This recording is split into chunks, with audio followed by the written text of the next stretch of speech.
क्या हम इंडिया में सेपरेट इलेक्टोरेट का प्रोसेस ला सकते हैं? हिस्ट्री कैसे रिपीट होती है? Why this is called as Indian Council Act?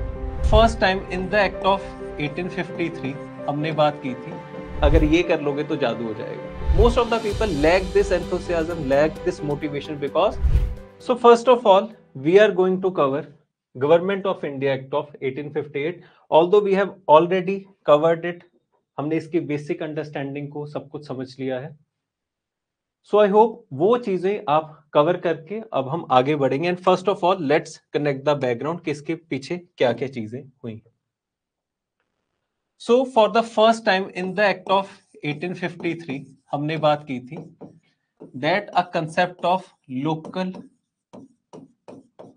representation was being introduced and there was formation of legislative council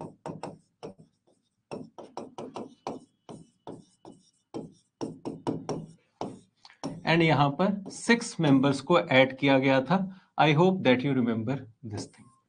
सबसे पहले क्या हमें 1853 का एक्ट याद है? और उसमें हमने we talked about there are concept of local representation and in that there was formation of legislative council for the first time with addition of 6 members, one being chief justice, other being the judge of that court only, and 4 representatives from the prominent states of that time period: Bengal, Madras, Bombay and northern western frontier provinces.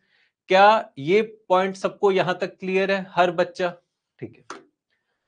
सो अब यहां पर ये जो legislative council की formation हुई है और इसके बाद बहुत बड़ा इवेंट कौन सा हुआ है? That is revolt of 1857 and इसके साथ क्या आया? Government of India act 1858. तो यहां पर जो लेजिस्लेटिव काउंसिल की फॉर्मेशन होगी और जो इस पूरे टाइम पीरियड में रिवोल्ट ऑफ 1857 हुआ, and now there is a certain change of ideology और there is a certain change that how the Britishers want us to perceive their rule in a very nice manner. So in the next act जो आएगा वो कौन सा है? उसका नाम है इंडियन काउंसिल्स एक्ट ऑफ 1861. तो इसमें लॉजिकली प्रोग्रेशन ऑफ टाइम के हिसाब से क्या होगा? That the councils will be enlarge, they will the members that will be a part of this council they will be provided certain additional powers और यहां पर इंडियन रिप्रेजेंटेशन को और ज्यादा एनफोर्स किया जाएगा. And why all of this representation of Indians is happening? Because इसके पहले पूरे टाइम पीरियड में सर्टेन डेवलपमेंट्स हुई हैं. In case we have understood this time period we will know कि इस पूरे एक्ट में किस तरह की बातें होंगी या फिर किस तरह के प्रोविजंस होंगे. सो when I say this, is this basic pattern of history clear to everyone? अगर इसका नाम भी इंडियन काउंसिल एक्ट है, क्या हमें समझ में है सबको that why this is called as Indian council act? और इसमें क्या होगा? क्या हमें वो आइडिया समझ में आया? So Indian Council Act of 1861. First of all, we are going to cover Government of India Act of 1858. We have covered about all of these things in detail, like the concept of viceroy, like the concept of secretary of state, council to assist the secretary of state, जिसको हम Indian Council के नाम से जानेंगे. So I am not going into that detail because that will be repetition. तो I hope आपको सब कुछ clear होगा. So by this act, secretary of state जो सबसे पहला बनेगा, सो Edward Henry Stanley, he became the first secretary of state for India and he introduce this bill जिसको हम गवर्नमेंट ऑफ इंडिया कहते हैं. तो ये सब कुछ बेसिक चीजें आपको क्लियर होनी चाहिए. The act ended the company rule in India. The court of directors and the board of control were abolished. Court of directors और बोर्ड ऑफ कंट्रोल को क्यों एबॉलिश किया गया है? क्योंकि अब इस टाइम पीरियड के ऊपर कंपनी खत्म कर दी गई है, तो कंपनी का पूरा स्ट्रक्चर भी खत्म कर दिया गया है. I hope that you remember the structure of company. उसके ऊपर बोर्ड ऑफ कंट्रोल, इस side board of directors, commercial actions, political actions. Now company has been wiped out. बीच का पूरा स्ट्रक्चर ही उड़ा दिया गया है. Therefore there is a title added viceroy to the name of governor general because as to establish the direct correlation between the British Parliament or the Crown and the government over here in India. And now all of their powers were transferred to the Principal Secretary of State, which will act as an intermediary or an examiner of Indian functions, Indian governance system, and he will report that findings to the British Parliament. I hope you remember each and everything. There will be an Indian Council, and this will be a 15-membered Indian Council. The Secretary of State was a member of the British Cabinet and, as such, responsible to the Parliament. He was required to submit a periodic report on the moral and material progress of India, and I hope that now you understand it. The Act also declared the Secretary of State for India as a corporate body who could sue and could be sued in England and in India, because यहां पर ये समझिए ये किस idea की बात कर रहे हैं.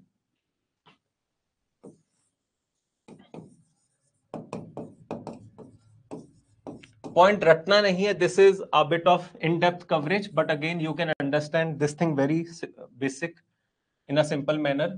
Like these are the two governments. This is the Indian government जहां पर Governor General of India है, and there is a whole government that is run under him.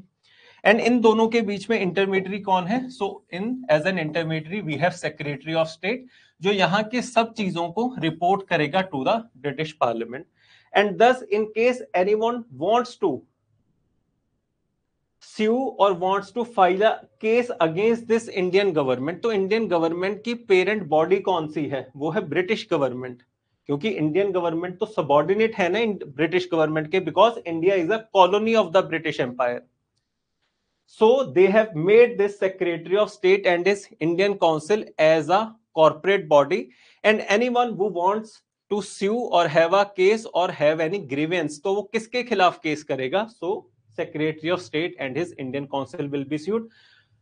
Point रटना नहीं है, जरूरी नहीं है, पेपर में कभी भी नहीं पूछा जाएगा, बट आई होप आप समझ पाए होंगे. सिंपल सा कंसेप्ट है. क्या ये पॉइंट सबको समझ में आया कि अगर केस करना है इंडियन गवर्नमेंट के खिलाफ करेंगे, सेक्रेटरी ऑफ स्टेट के खिलाफ करेंगे, ब्रिटिश गवर्नमेंट के खिलाफ करेंगे, किसके खिलाफ? So they have made that as a corporate body इस पूरे पर्पस के लिए. So the Act also declared the Secretary of State for India as a corporate body who could sue and be sued in England and in India. Also the Governor General received the title of Viceroy. हमने यहाँ पर ये सब कुछ समझ लिया. तो ये जो पूरा एक्ट था, इसकी जो सिग्निफिकेंस है और उसमें जो ट्रांसफर ऑफ पावर हुआ है, that is just a formality that was being done over here. And जो उसमें सच में ट्रांसफर ऑफ पावर था वो बहुत पहले ही हो गया था, when British parliament was trying to interfere into the affairs of the company through the charter act of 1813, 33, 53. तो उनका जो कंट्रोल है वो पहले ही एस्टेब्लिश हो गया था. दिस इज जस्ट समथिंग जो वहां पर उन्होंने फॉर्मेलिटी के थ्रू अब एस्टेब्लिश कर दिया, उसी चीज को यहां पर समझाया गया है. This document is known as the Magna Carta of the people of India. So I hope you do understand that किसके बाद अब पूरा प्रोसेस चेंज होगा. Therefore the next act, Indian councils act of 1861, pass during the viceroyalty of Canning as a governor general. हमने Canning के बारे में revolt of 1857 के अंदर भी पढ़ा था. So the same governor general is during this time period also, और इसके अंदर ये एक्ट पास किया जाएगा. क्या यहां तक सबको क्लियर है? Each and everything. Are we good to start this act of 1861? So now जो process of centralization started in the regulating act of 1773, it culminated in the act of 1833.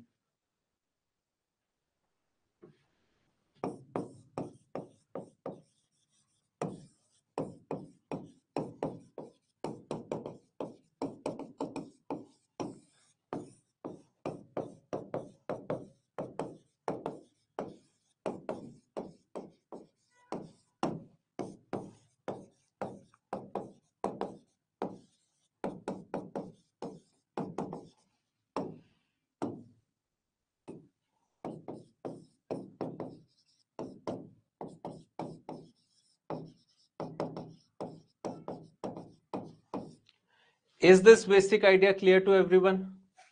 क्या ये जो मैंने यहां पर लिखा है, that with the act of 1773 governor general of Bengal was made, and thus it was the starting of the process of centralization. And when we covered 1833 act, there was a concept of governor general of India, हमने उसको समझा. So this was the culmination of that aspect of centralisation. But through this Indian council act of 1861, what we are doing, we are promoting decentralization. So now opposite process has started, where earlier the Britishers were trying to promote centralization. So now because of the change dynamics, जो ground के change dynamics हैं, revolt of 1857 has happened, and obviously this has pushed British authority on a back foot, because एक बहुत बड़े level के ऊपर revolt हुआ था. And in case ये revolt दोबारा से हो, so Britishers were not ready to face such a revolt in a short span of next 20-30 years, because they were not prepared enough. So they took the process of or the path of decentralization so that they can appease all of the things जो इस time period के ऊपर boiled up हुई पड़ी हैं. And apart from that, during this time period only, we read about the rise of political associations in India. तो I hope आप हर चीज को आप connect कर पाए होंगे, that in case यहाँ पर decentralization का process शुरू हुआ है, कल को अगर आपको means में question भी आ जाए, तो उसका background आपको हर चीज आपने cover की हुई है. Are you able to understand कि अगर इसमें से कल को मेंस का क्वेश्चन भी आए, तो उसका अगर बैकग्राउंड का कुछ भी एडिशनल फैक्टर जो यहां पर लिंक होता है, we have covered each and everything, and we have tried to understand कि किस तरह से हिस्ट्री चीजों को पुश करती है, कॉज एंड इफेक्ट रिलेशन की. All the things that have happened in the past will be one of the causes जिनकी आइडियोलॉजी या फिर जिनका पैटर्न यहां पर मिल जाएगा. एवरीवन, आई वांट कि इस प्रीलिम्स क्लासेस के बाद आप मेंस एटलीस्ट मेंस रेडी हो जाए. The Regulating Act had begun the process of centralization, culminating in the Act of 1833, which took away the legislative power from the provinces. But the Indian Council Act of 1861 started an opposite process, the process of decentralization. I hope that you understand it. And thus, this act was made responsible because of the Governor General of that time period, Lord Canning. I hope that you remember him. And Sir Charles Wood was the Secretary of State. So these are the persons responsible. So in case we are talking about decentralization, अगर हम logical level के ऊपर समझने की कोशिश करें, what can be done in this decentralization? सबसे highest level के ऊपर कहां पर आपकी रिप्रेजेंटेशन हो सकती है? So it is the viceroy's executive council. In today's time period we can understand it as a cabinet. क्या जैसे कैबिनेट है प्राइम मिनिस्टर का, so that is the highest place where any person can go. Obviously he an Indian at this point of time can not be a viceroy. I hope that you understand it कि इतना extreme नहीं हो सकता कुछ भी. So the least और the maximum thing that Britishers can provide us in the name of participation और in the name of providing this concept of decentralization, वो है वाइसरॉय का एग्जीक्यूटिव काउंसिल. सो यहां पर उन्होंने वाइसरॉय के एग्जीक्यूटिव काउंसिल में एक और इंसान को ऐड करने की बात की है, वो was to be a jurist. Although इस टाइम पीरियड में उन्होंने किसी इंडियन को ऐड नहीं किया है. सो जब हम टाइम पीरियड में आके चलेंगे तो इस चीज का लॉजिकल एवोल्यूशन क्या होगा कि कभी ना कभी for the first time there will be an Indian added in the viceroy executive council. And I hope कि अब आप ये समझ पाओगे कि ये हर चीज एक फ्लो की तरह चलता है. पहले उन्होंने उस काउंसिल को एक्सपेंड किया, उसमें कुछ लोगों को ऐड किया, फिर उस एग्जीक्यूटिव काउंसिल से उन्होंने लेजिस्लेटिव में फॉर्मेशन कर दी, उसमें एक ग्रोथ हुई.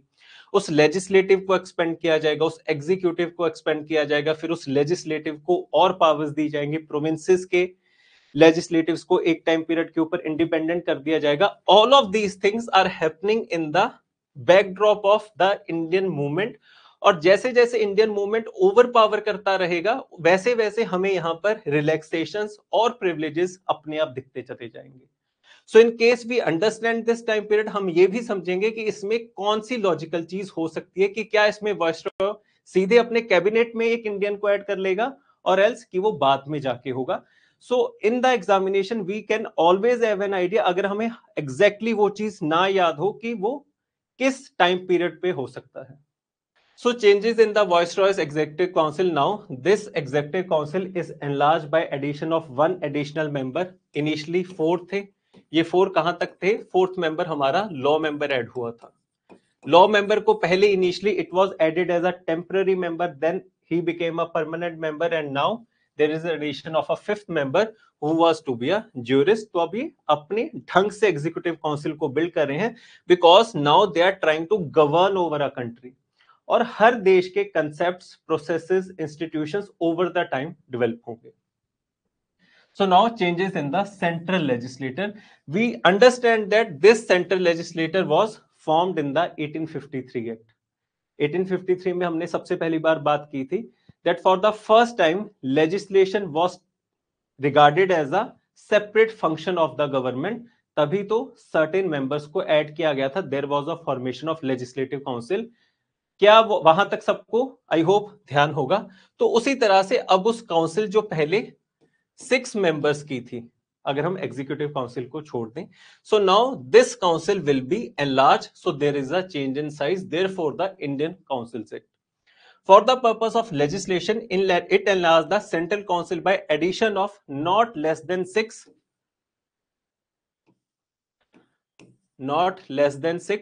and not more than 12 कि इसके बीच में होना चाहिए कि आपके 6 से लेके 12 के बीच में आप और मेंबर्स को ऐड कर सकते हो. So for the purpose of legislation it enlarge the central council by addition of not less than 6 and not more than 12. यहां पर जितने भी हम लोगों को ऐड कर रहे हैं, all the additional members were to be nominated by a governor general for a period of 2 years. कि जितने भी ये लोग ऐड होंगे they will be nominated by Governor General for a period of 2 years, although you need not remember the year, and it was provided that at least half of them were to be non-official. तो उन्होंने कहा कि मान लीजिए let's suppose we took the number 8 की 8 members add होंगे, so this 8 represents the additional members that will be added alongside these 6 members to this legislative council. And they are saying that out of these members at least half of them, so at least 4 of them should be non-official. Non-official over here means जो सरकारी इंसान ना हो, सरकारी institution से, सरकार से उसका कोई भी लिंक ना हो, someone who is not linked as an authority to the government. तो someone who is an authority, he will be an official from the British side or from the government side, and who will be non-official, जो आम लोग होंगे, जो सरकार से link नहीं है. So at least half of the additional members should be non-official, क्योंकि ये ना हो that you select 8 out of them कि सब आप लोग ऑफिशियल लोग ही बिठा दो, सरकारी लोग ही बिठा दो. एटलीस्ट आधे आप लोकल रिप्रेजेंटेशन लेके आओ, क्योंकि पहले आप रिवोल्ट ऑफ 1857 देख के हटे हो. So now there is a process of decentralization. They are providing the participation of Indian people. क्या ये चीज सबको समझ में आई? This concept of additional members and at least half of them were to be non official. हमें ये भी नहीं याद रखना कि कितने मेंबर्स ऐड हुए हैं. We just need to have an idea that near about 6 to 12 members के बीच में उन्होंने आइडिया दिया है, and at least half of them should be non-official, and all of these members will be selected by Governor General, or they will be nominated by Governor General. Changes in the functions, like in the Act of 1853, we talked about that the members who are there in these councils, so there were certain rights that they can pass resolutions. Now those members, they will be given additional rights. उनके जो पहले जो भी rights थे अब उनको expand कर दिया जाएगा, उनको एनलार्ज कर दिया जाएगा. And you will realise this that with each successive act वो इनके पावर्स को, प्रिविलेजेस को ऐड करते जाएंगे, एनहांस करते जाएंगे. सो the act restored the legislative powers of councils of Bombay and Madras. तभी तो वो डिसेंट्रलाइजेशन होगा, दैट आप सब कुछ अपने हाथ में नहीं रख रहे. पहले सब कुछ गवर्नर जनरल ऑफ इंडिया के हाथ में है. All the legislative powers of Madras, Bengal were taken away by the earlier acts. उनके गवर्नर्स के पास हमने कोई भी पावर नहीं छोड़ी थी. So by the virtue of this act 1861, the act restored the legislative powers of councils of Bombay and Madras. However, rigid restrictions were placed on the legislative powers of these provinces, and no laws passed by these councils were to be valid until they received the assent of the Governor General. पर ये तो logical बात है कि आज भी अगर Indian states की भी बात करें, so the ultimate power authority is the Lok Sabha, central legislator. Government of India is the highest authority. They virtually have a veto power over each and anything. अगर हम टेक्निकलिटी में ना जाएं, बट अगर हम लॉजिकल सेंस में बात करें, तो उसी तरह से ये पॉइंट तो लॉजिकल है that although the powers are given back to the provincial councils, but still the supreme authority lies in the hands of the governor general and his council. But I hope कि आपको ये पूरा page अपने आप logically समझ में आएगा कि ये डिसेंट्रलाइजेशन का दौर है। So how could they have done decentralisation? By giving back the powers to these councils, और उनको सेल्फ सफिशिएंट बनाने की कोशिश करना। And therefore one of the reasons that when we will reach the 1919 act, these provinces will be made autonomous, उनको independent कर दिया जाएगा। And by the 1935 Act, all of these provinces will be made directly under the British Crown। उनके बीच में से उनकी जो superior authority में से गवर्नर जनरल ऑफ इंडिया की अथॉरिटी हटा दी जाएगी। That thing will be covered later on. But is this page clear to everyone? Other changes introduced. The act allowed for the establishment of new councils in other provinces, and accordingly, Northwestern Frontier Province, Burma, Punjab were establish. तो यहां पर हर state की अपनी अलग अलग councils के बारे में प्रोविजन आया है। And again this is in that pattern of, किस बारे में? In that pattern of decentralisation only. इस हर चीज के थ्रू वो डिसेंट्रलाइजेशन को प्रमोट करने की कोशिश कर रहे हैं। The governor general was empowered to issue ordinances in case of emergency. Can anyone explain me that why was this provision given to, or this power given to Governor General कि वो ordinance को issue कर सकता है? आज हमारे president के पास ये सेम पावर है to issue the ordinances. These things are used. तो इसका जो कंसेप्ट है वो यहां से आपको स्टार्टिंग ऑफ इंडिया में जो ऑर्डिनेंस मेकिंग पावर दी गई थी, so that was given under this 1861 act. But in case we want to question us that why is this power given to Governor General in this act, क्या कोई मेरे को logically बता सकता है कि इसका कारण क्या है? One of the reasons, prime reasons, is that they still have the memory of revolt of 1857 and they are now afraid of the fact कि अगर दोबारा से ऐसा हुआ, so we need to empower Governor General so that he can act on his own. And at the same time, over this time period, there is an expansion of legislative council and these members are given more and more powers. So in the backdrop of all of these happenings, so they do not want to restrict the powers of governor general कि कल को उसे अगर कोई bill को या फिर किसी रेजोल्यूशन को पास करना है, क्योंकि अगर यहां पर ये समझे in case they are placing a structure, तो स्ट्रक्चर के थ्रू ही हर चीज होगी। अगर कोई इंडिया में एक्ट लाना है, in case they want to pass anything in India, so that bill will go through the legislative council, क्योंकि स्ट्रक्चर है ये। Britishers they relied on the structures, governance system, तभी कोई देश या पावर्स ग्रो कर पाती हैं। वो जो यहां पर पूरा सिस्टम बना रहे हैं, ये ऐसा नहीं है कि वो सिस्टम सिर्फ नाम के लिए है। These systems are there and the proceedings are through these systems only. So whenever let's say that there is any other revolt and now governor general wants to pass a bill for the imposing of emergency in that area, तो ordinance power उसको अलग से दी गई कि आपको council के अंदर नहीं जाना पड़ेगा, आप अपने लेवल के ऊपर ऑर्डिनेंस मेकिंग पावर ला सकते हैं। तो अगर कल को मान लीजिए this is the question in the examination that in which act was the ordinance making power given to governor general, और वहां पर 4 एक्ट्स लिखे हुए हों, सो हमारा जो सबसे पहला क्वेश्चन खुद से होना चाहिए that should be that why was this power given. सो हम अपने आप सोचना शुरू कर देंगे कि रिवोल्ट हुआ होगा, उसके बाद जो एक्ट आया है इंडियन काउंसिल एक्ट 1861, उसमें उसका आंसर होगा। दिस इज अ ट्रिक, आप इसको ट्रिक कह सकते हैं। This is how I use to question myself कि अगर ये क्वेश्चन आएगा तो मैं अपने आप से क्या क्वेश्चन करूंगा, so that I can go to the answer rather than remembering that fact, and this will work most of the time. और अगर आप इस तरह से सोच पाओ, आपके लिए पूरी हिस्ट्री को ट्रेवर्स करना बहुत आसान हो जाएगा, बिकॉज आंसर आपको खुद ब खुद मिल जाएगा, क्योंकि कॉज एंड इफेक्ट के रिलेशन से पूरी हिस्ट्री चलती है। क्या ये आइडिया सबको समझ में आया है? ये बेसिक सॉल्विंग पैटर्न्स होते हैं। ये आप हमेशा कुछ लोगों को देखोगे जो बहुत स्मार्टली से स्कोर कर लेंगे without memorizing most of the things, without covering most of the syllabus, because they know how to approach the education or they know how to solve the questions। ठीक है, तो प्लीज इस idea को इस तरह से पढ़ने की कोशिश करना। You will find education a very easy thing to do, कि ये बहुत आसान है। सो आई होप ये पॉइंट आप हमेशा ध्यान में रखोगे। Governor general was empowered to create new provinces for legislative purposes and appoint lieutenant governors for them। ये पहले पावर किसको दी गई थी? This power was in the hands of court of directors। ठीक है, पर अब वो court of director as a body खत्म हो चुकी है, तो यहां पर that power has been given to governor general. Again a logical thing, हमें रटने में आसानी देगी। It empowered him to make territorial adjustment between different provinces and provision regarding the decentralization of business. Act empowered the Governor General to make rules for more convenient transaction of business in council. आज के Indian parliament के हिसाब से this power is given to which authority? आपने polity की है, do answer this. जो यहां पर हमने गवर्नर जनरल के लिए बात की है, जो स्टेटमेंट लिखी हुई है, तो आज के इंडियन पार्लियामेंटेरियन सिस्टम के हिसाब से this authority resides in which person?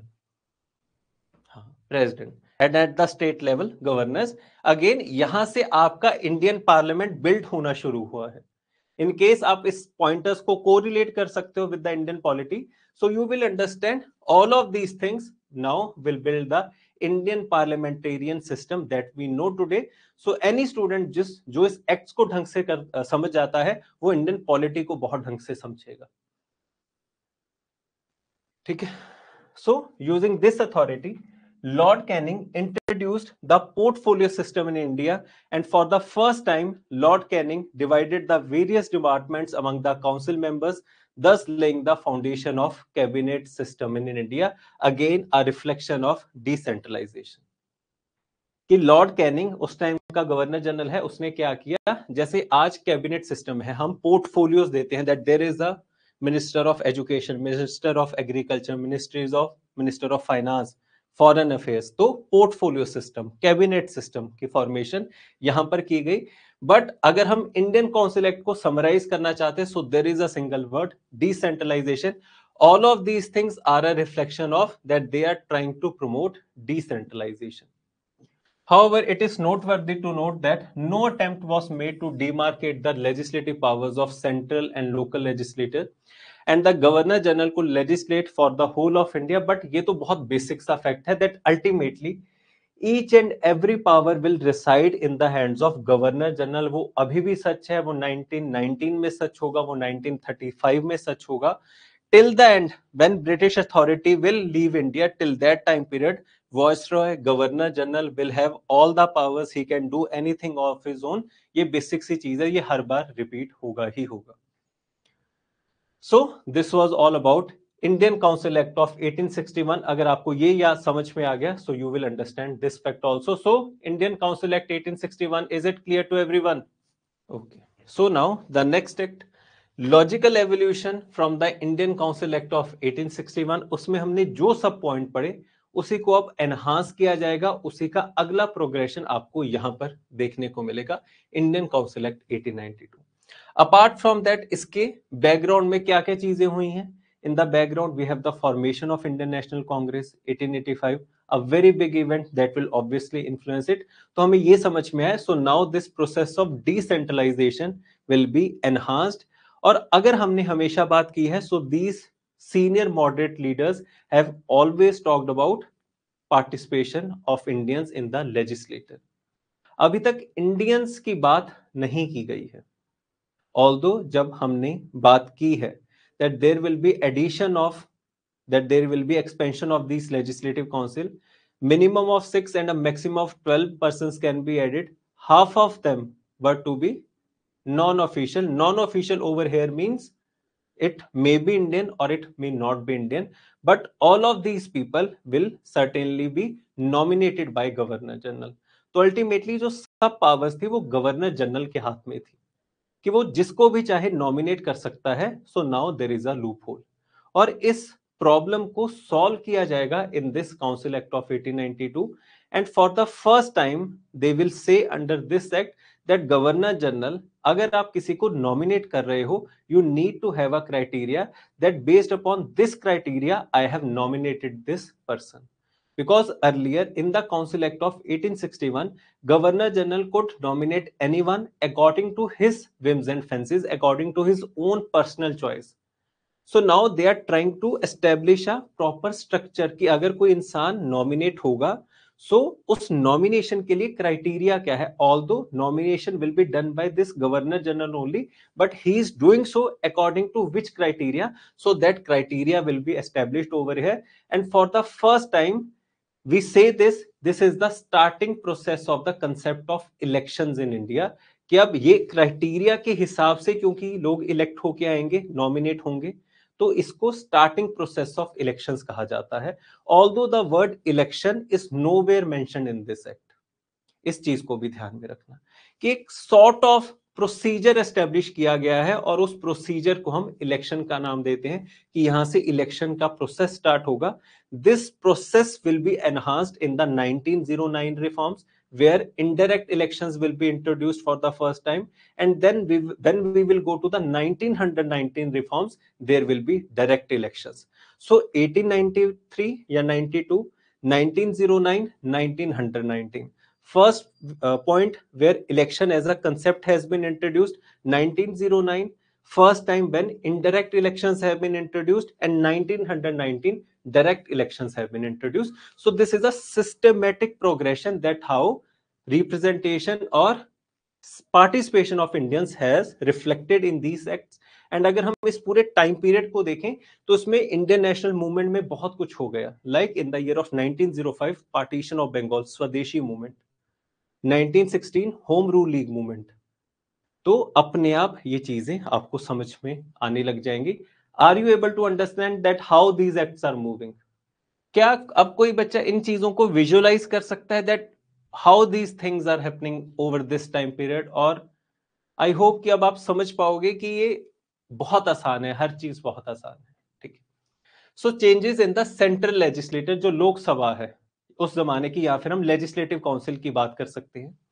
So the act increase the number of additional members in the central legislator, ठीक, increase to not less than 10 and not more than 16, कि अब दोबारा से कम 10 और ज्यादा से ज्यादा 16 members need to be added.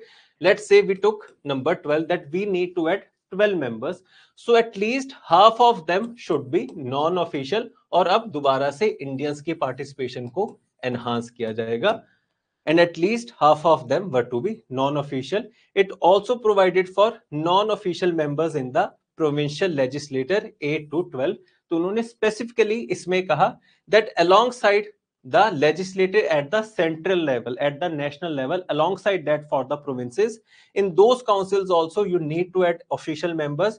तो यहाँ पर firstly at the first point provinces के अंदर भी लोकल रिप्रेजेंटेशन को ऐड किया गया है। We need not remember any of the numbers but only the idea is important. However, in central as well as provincial legislature, official majority was maintained. Official majority मतलब कि ज्यादातर जो लोग हैं, the majority of people of that councils are of the British, are British representatives, वो British authority के representatives हैं। So at उन्होंने कहा कि अभी भी 1892 तक ज्यादातर जो ये सारी काउंसिल्स है उसमें ऑफिशियल मेजॉरिटी है। क्या ये पूरा पेज सबको क्लियर है?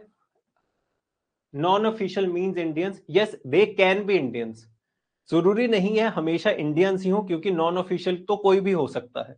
लाइक कोई एंग्लो इंडियन हो, मान लीजिए वो इंडियन नहीं है but he can be a non official, he can not be associated with the Britishers, तो उस चीज को यहां पर एक्सप्लेन किया गया, ठीक है। So at this point of time who is the viceroy of India और the governor general of India? So that person is lord Lansdowne. तो प्लीज इस एक फैक्ट को याद रख लेना, this thing may be asked, again important thing. Other changes, the act empowered the governor general in council. So whenever we write governor general in council, so executive council की यहां पर बात होगी। To make regulations for nomination of additional members and to prescribe the manner in which such regulations should be put into effect. तो जो मैं आपको structure की बात कर रहा था, that the process of nominating these members should go through a structure, तो यहां पर उसी चीज की बात हो रही है कि जो हम एडिशनल मेंबर्स को ऐड करेंगे that there must be a some sort of regulation for it, and this is termed as the starting point of concept of elections in India. It must be noted that these members occupied their seats in the council not as representatives of the various bodies but as nominees of the governor general.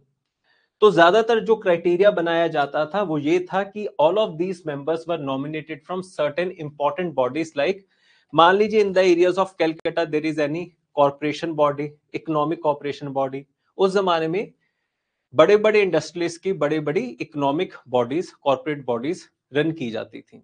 So most of these people came from those bodies, and whenever they joined this legislative council, whenever they were nominated by Governor General to be a member of this council, so they occupied that seat not as a representative of that body जिसकी वजह से उसको चुना गया, but rather as a representative of Governor General. Basic सा point है, although it may not be required, पर आपको याद रखने में कोई दिक्कत नहीं होगी, so therefore I have added it. Under this provision, the Governor General could introduce a half-hearted system of election, which we can call as limited indirect, because concept है ये. अब इसको हम clearly name नहीं कर सकते. Even as the provision itself very carefully avoided the word election. अगर आपको basic सी चीज समझ में आ गई तो ये अपने आप समझ में आ जाएगा कि structure की बात हो रही है.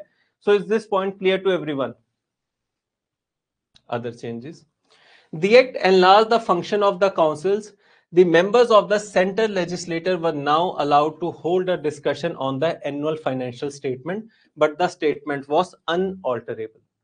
इन्होंने कहा कि अगर हम 1853 की बात करें, उसमें इन मेंबर्स को जब ऐड किया गया था, they were given certain rights, but they did not have the power to have a discussion on the budget, on the annual financial statement. But by this act, by the act of 1892, they are given that power also, that you can have a discussion on the annual budget, but you cannot make resolutions to propose the changes in it.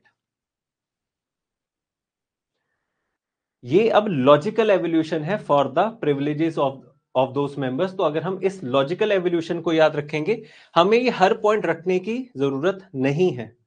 हम logically इस चीज को समझ सकते हैं कि ये over the time हुआ है. बस अगर इतना समझ में आ जाएगा, so the path is very easy from there. क्या ये बेसिक चीज सबको समझ में है कि यहां पर हो क्या रहा है? वो लॉजिकल एवोल्यूशन है ओवर द एक्ट्स जो यहां पर हमें देखने को मिलता है. एंड आई होप दैट इसके थ्रू सब बच्चे समझ पाएंगे कि ये इसी तरह से चीजें मूव होती हैं. हर हिस्ट्री का जो कंसेप्ट है वो इसी तरह से चलता है. So the members could not only discuss their views, they could also ask the questions to the government on matters of public interest after 6 days notice. पहले हमने बात क्या की थी? That these members were given the power to ask the questions, but in case answer aye nay, they do not have any right over it, that they should respond to the questions that these members are asking. सबसे पहले उतनी basic power थी. Now they have increased this power. Now in case they will ask question, so after giving a 6 days notice, the British authorities or the British councils will have to answer back. तो parliamentarian system की formation यहां पर आपको देखने को मिलेगी. They have given us certain rights, certain powers, and over the time जैसे जैसे हमने इंडियन नेशनल मूवमेंट को बिल्ड किया, यहां पर उसका इफेक्ट आपको देखने को मिलेगा. सो मॉडरेट्स ने अपनी तरह से बहुत ज्यादा पुश किया है इस इंडियन नेशनल मूवमेंट को. So for us to answer any mains question, we need to understand each and everything जो यहां पर हुआ. उसके थ्रू हमारे पास हमेशा सफिशिएंट एनफ पॉइंटर फैक्ट्स होंगे जो हम वहां पर अपनी कंसेप्चुअल अंडरस्टैंडिंग के साथ ऐड कर सकते हैं. देयरफॉर आई ऑलवेज से, अगर आपको ये समझ में आ जाएगा, मेंस कुछ ऐसा नहीं है जो अलग से तैयार करना होगा स्पेशली हिस्ट्री के लिए. So the members could not only discuss their views as earlier, now they can also ask the questions to the matters on public interest after giving 6 days notice, but supplementary questions were not allowed. कि यहाँ पर supplementary questions की सामने से जवाब आए, in case they have answered back, now you cannot counter question. When we will go to 1909 Act, they will be given the power to counter question. फिर हम 1919 में जाएंगे. In case I have asked that question and they have replied, so I have the power to counter question. But in the 1919 Act, the friend who is sitting beside me in the Legislative Council, he will also have the power. तो इस तरह से logical evolution आप बहुत आसानी से समझ जाओगे. आई होप कि आप इस चीज को इस तरह से अगर समझ गए तो आपको ये बहुत आसान लगेगा. This act was criticized by the Congress during its session in 1892 and 1893 because it failed to introduce the concept or the system of direct elections in India. क्योंकि इसमें direct elections तो नहीं है, सिर्फ sort of elections के concept को introduce किया गया है. Direct elections will be introduced in 1919. So this was each and everything about Indian Council Act of 1892. So now is it clear to everyone? So the next act that is in the timeline is the 1909 Morley-Minto reforms, And for us to understand this reform, we should understand the background of this reform. अगर हम time में पीछे चलें, so in the year of 1907 we have Surat split. उसमें हमने moderates के बारे में बात की थी, that through this act Britishers are trying to play the policy of divide and rule, carrot and stick policy. They want to appease the moderates and they want to be this, let this Congress be divided, कि extremist हमेशा बाहर ही रहे, moderates हमारे साथ आते रहे. तो उसके बैकड्रॉप में आपको ये मॉर्लेमेंटो रिफॉर्म समझने पड़ेंगे. And apart from that, one of the important events of this time period is the 1906 formation of Muslim League. तो again there are the seeds of communalism in India जो इस time period के ऊपर आएंगे. And apart from that, 1906 का एक बहुत important event है, that is called as Shimla Deputation. So now Muslims as a collective group, they went as a group to the British Viceroy of that time period, and वहां पर जाके plead किया गया that in case you are going to announce the concept of elections, क्योंकि सबको पता था कि 1892 में for the first time elections का कंसेप्ट इंट्रोड्यूस कर दिया गया था. और दुनिया में हर बार लॉजिकल एवोल्यूशन यही होता है कि जो पिछली बार दिया गया था उससे थोड़ा एडिशनल कुछ चाहिए, तभी हम पैसिफाई हो सकेंगे. हम ह्यूमंस की लॉजिकल साइकी ये होती है. सो बाय दैट लॉजिक, जब 1906 में ये मुस्लिम डेपुटेशन जाएगा led by Aga Khan, they will plead to the British authorities that in case you are going to propose more reforms with respect to elections, और आप elections के तरह के कुछ concepts लेके आना चाहते हो जो कि इसमें आएंगे भी, so they wanted that कि हमें अलग से representation दी जाए. उन्होंने वहां पर जाके communal representation की बात की, that we as Muslims are a minority in this country. So our rights needs to be protected, and at the same time they are also trying to play the communal card. British authority as of this time period is always looking for an opportunity जहां पर वो divide and rule के through अपने processes को आगे लेके जा पाए. तो ये एक इंपॉर्टेंट इवेंट है जिसका आपको इफेक्ट इस 1909 के रिफॉर्म्स में देखने को मिलेगा.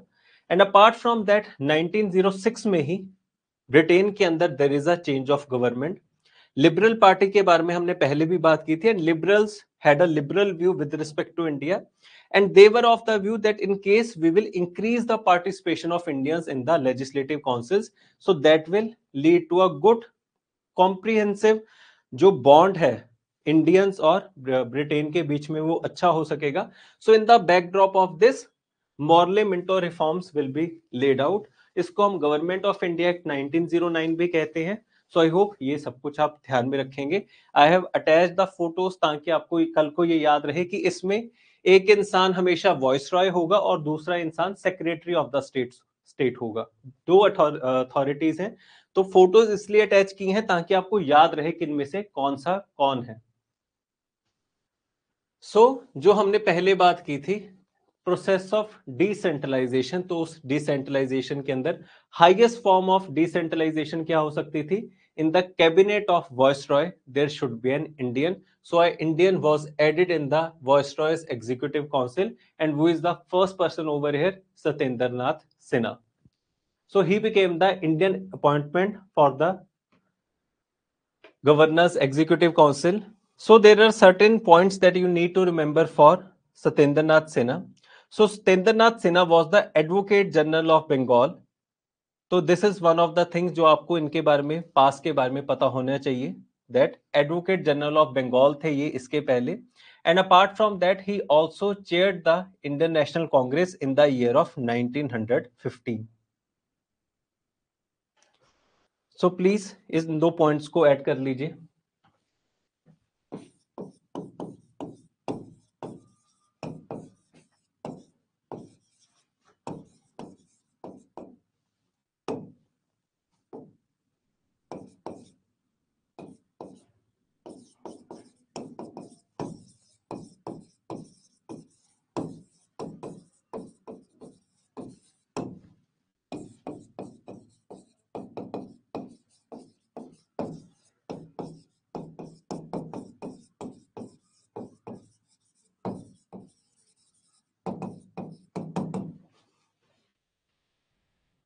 Okay, so this is something जो हमें एडिशनली इनके बारे में पता होना चाहिए. So Stendra Prasad Sinha became the first Indian appointment to the Governor General's Executive Council, and now there is an expansion of members. Elected member numbers increased in both imperial and provincial legislative councils with the non-official majority in provincial councils. तो इन्होंने कहा that by this time जो हमारी लोकसभा है और जो हमारे states में अपनी असेंबलीज हैं, उस तरह से आप समझ सकते हो कि इन दोनों में नॉन ऑफिशियल मेंबर्स के नंबर्स को इंक्रीज किया जाएगा. And we do understand that what does this non official members mean. So by this act 1909 में प्रोविंसेस के अंदर आप देखेंगे कि नॉन ऑफिशियल मेंबर्स के जो नंबर्स हैं वो बहुत ज्यादा इंक्रीज हो जाएंगे.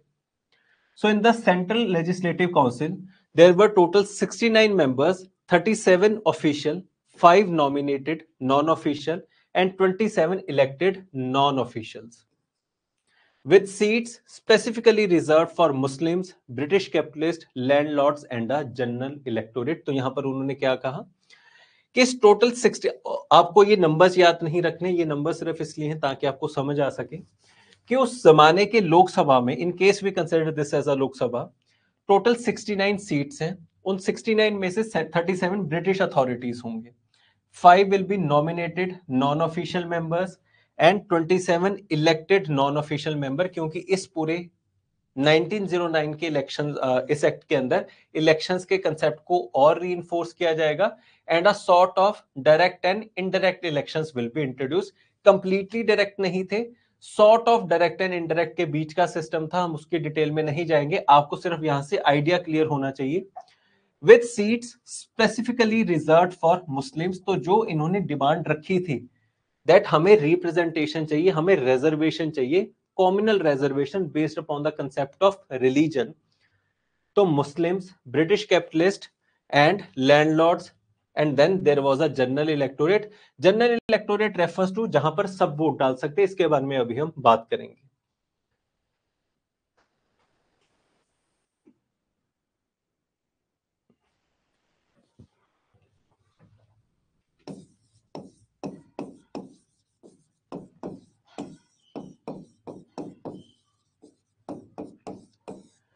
Separate electorate refers to a idea of voting system, जहां पर मान लीजिए दिस इज अ कॉन्स्टिट्यूंसी, ये एक वार्ड है.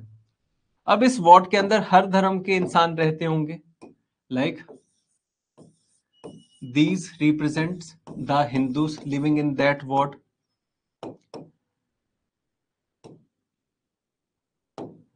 these represent the Muslims living in that ward, and मान लीजिए this color represents, sorry,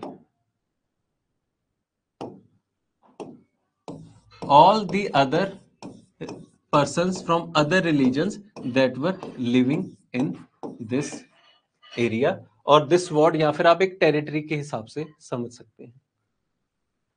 जब हम जनरल इलेक्टोरेट की बात करते हैं, इट मींस कि इस सीट के लिए या फिर इस एरिया के लिए कोई भी कैंडिडेट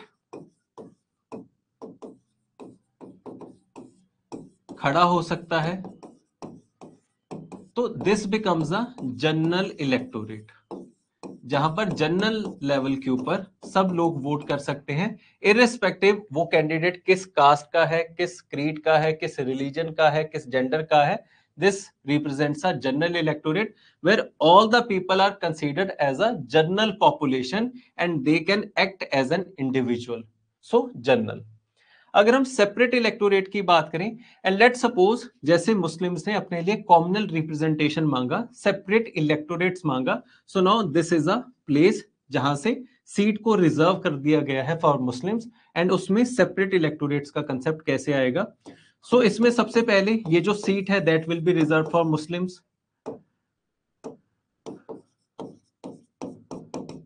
सो मुस्लिम कैंडिडेट ही खड़ा होगा सबसे पहले. There can not be a candidate from other religion. यहां पर तो हर धर्म का, रिलीजन का इंसान खड़ा हो सकता है. And apart from that only those people will now vote in this election who are from that particular religion only. तो मुस्लिम कैंडिडेट के लिए सिर्फ मुस्लिम लोग ही वोट कर सकते हैं. This is the basic difference between a general electorate and a separate electorate. कि separate electorate में उसी जिस प्रोविजन के हिसाब से रिजर्वेशन दी गई है, मान लीजिए अगर लैंडलॉर्ड्स को दी गई हो तो सिर्फ लैंडलॉर्ड ही खड़ा होगा और लैंडलॉर्ड्स ही उस पूरे जितनी भी पॉपुलेशन में है जो उस क्राइटेरिया को फिट बैठते हैं वही सिर्फ वोट करेंगे। तो ये बेसिक सी चीज आपको सबसे पहले क्लियर होनी चाहिए। क्या अब ये सबको क्लियर है? The general difference between separate electorate and the general electorate. क्या हम इंडिया में सेपरेट इलेक्टोरेट का प्रोसेस ला सकते हैं? Can we introduce the concept of separate electorate in today's India? अगर मान लीजिए आपको क्वेश्चन आ जाए, पॉलिटी में आ सकता है, but this is a grey area where both the subjects meet, polity and history. हाँ, इंडिया में नहीं आ सकता, बिकॉज इंडिया का जो कोर स्ट्रक्चर है, बेसिक डॉक्ट्रीन क्या है? It talks about secularism. So in case we are reserving any area, any place with respect to religion, तो हम सेक्युलर वैल्यूज के अगेंस्ट चले जाएंगे। बेसिक स्ट्रक्चर डॉक्ट्रीन जो है हमारा वो खत्म हो जाएगा। Kesavananda Bharati case, I hope that you remember it. So India can not have a sort of separate electorate, but we do give the reservations. तो हम जो रिजर्वेशन देते हैं that is a basic affirmative action. I hope आपने reservation को cover किया होगा। So वो एक एफर्मेटिव एक्शन है which is based upon the history, और उस हिस्ट्री में जो डिस्क्रिमिनेशन की गई है, प्लीज इस चीज को ध्यान रखना हमेशा कि इंडिया में जो हम रिजर्वेशन को मानते हैं वो बहुत डिफरेंट सॉर्ट ऑफ रिजर्वेशन है जो ब्रिटिशर्स के द्वारा दिया गया था। हम इस रिजर्वेशन को इंडिया के अंदर आज के टाइम में नहीं दे सकते, because that will go against the basic constitution values. ठीक है, इंडिया में हम रिजर्वेशन देते हैं दैट इज बेस्ड अपॉन कि द आइडिया ऑफ डिस्क्रिमिनेशन, और उसमें सर्टेन कास्ट के लेवल के ऊपर, कास्ट के लेवल के ऊपर हमारे इंडिया में दिया जाता है that there are seats reserve for SC community, tribals के लिए सीट्स रिजर्व होती हैं। जेंडर के नाम के ऊपर हम समझ सकते हैं कि हम जेंडर के नेम के ऊपर रिजर्वेशन देते हैं, पर हम धर्म के नाम के ऊपर नहीं दे सकते। तो प्लीज इन सब चीजों को ध्यान रखिएगा। पर इंडिया के अंदर मान लीजिए any seat is reserve for a specific candidate, like he may be from the SC community, but उसमें भी सब लोग ही वोट करेंगे। अब ऐसा नहीं है कि इंडिया के अंदर उस एससी कैंडिडेट के लिए सिर्फ एससी कम्युनिटी के लोग वोट करेंगे। Each and every person will vote, because हमारा कॉन्स्टिट्यूशन अलग तरह से डिफाइन किया गया है। ठीक है, सो यहां पर हमने समझ लिया। They declared that territorial representation did not suit India and that representation by classes and interest is the only practical method of embodying the elective principles of legislative councils. So what they are trying to mean over here is that कि हम जो ये reservation दे रहे हैं that is not based upon the concept of population. हमारे India में जो आज हम reservation देते हैं that is based upon the concept of population only. Sorry, not for resolution. जो हम सीट्स को शेयर करते हैं कि हर स्टेट को जो सीट्स दी जाती हैं वो उस हिसाब से होते हैं कि उस स्टेट की जितनी पॉपुलेशन है उस हिसाब से वो वेरी करेंगे। जिस स्टेट की जितनी ज्यादा पॉपुलेशन उनके पास उतनी ही ज्यादा सीट्स होंगी। Therefore the reason state of Bihar has more number of seats than the states of north east, Punjab and others. तो बेसिक्स आपने पॉलिटी में समझा होगा। सो बाय दिस वर्च्यू हमें यह समझ में आया कि हिंदूज एज अ पॉपुलेशन को सबसे ज्यादा सीट्स मिलेंगी क्योंकि वो सबसे बड़े नंबर्स में होंगे। तो उन्होंने यहां पर क्लियर किया that we will not give this reservation based upon numbers और population, but rather according to the strategic interest of that class, कि वो किस तरह से हमारे स्ट्रेटेजिक एरियाज में हमें बेनिफिट कर सकती है। This is one of the reasons कि जब हम 1935 के एक्ट में जाएंगे तो अगर हम the number of seats in the council of Madras की बात करें and the number of seats in the council of Bombay की बात करें, तो बॉम्बे और मद्रास की सीट जो है वो आपको सेम दिखेंगी, इक्वल दिखेंगी। But the reality was that the population of Madras was double than the population of Bombay. But then also क्यों ज्यादा सीट्स या इक्वल सीट्स बॉम्बे को दी गई? क्योंकि बॉम्बे उनके लिए एक स्ट्रेटेजिक इंटरेस्ट सर्व करता था विच वॉज कमर्शियल इंटरेस्ट। तो उसी चीज को यहां पर उन्होंने समझाने की कोशिश की है, और ये पॉइंट लॉजिकल पॉइंट है, हम हमेशा याद रहेगा। तो आई होप यहां पर आपको सब चीजें क्लियर हो गई होंगी। क्या ये पेज सबको क्लियर है? 1909 में ये सबसे पहले प्रोविजंस का पेज। एंड आई होप आपकी जो पॉलिटी है वो साथ में रिवाइज हो रही होगी। और प्लीज इस पूरे चैप्टर को ध्यान से करना, there will be a certain questions from this. हर ऑल्टरनेट ईयर क्वेश्चन आता है एंड आई होप आप में से कोई बच्चा गलत नहीं करके आएगा। वी हैव डिवोटेड नियरली, उस दिन हमने 3 घंटे लगाए थे, today we will devote 2 hours again. So 5 hours for a single topic is a very huge investment and after that we should not have any question wrong from this topic. So legislative powers की बात करें, under the act of 1909 the function of the councils were enlarge in 3 ways कि अब इसको और ज्यादा enlarge किया जाएगा। The members were allowed to discuss the financial statement, पर ये तो पहले ही दे दिया गया था, at length and move resolutions on it before it was presented in final form. They were earlier having the right to have discussion, but they cannot pass resolution. Now they have been given the right to move resolutions. वो accept हो ना हो, that is a separate issue, but now they can move the resolutions. So again, a logical transformation. The members were given the right to move resolutions on matters of general public interest, but there were some resolutions in the form of recommendations only and may or may not be accepted. Again, a logical thing. However, there were certain subjects जहां पर आप question नहीं पूछ सकते, जो Britishers के लिए बहुत पर्सनल मैटर्स हैं, like expenditure on railway, interest on that, because ये उनके पर्सनल मैटर्स में इंटरफेरेंस हो जाएगी, because they are trying to loot the country. Obviously they will try to hide all of these facts, all of these data.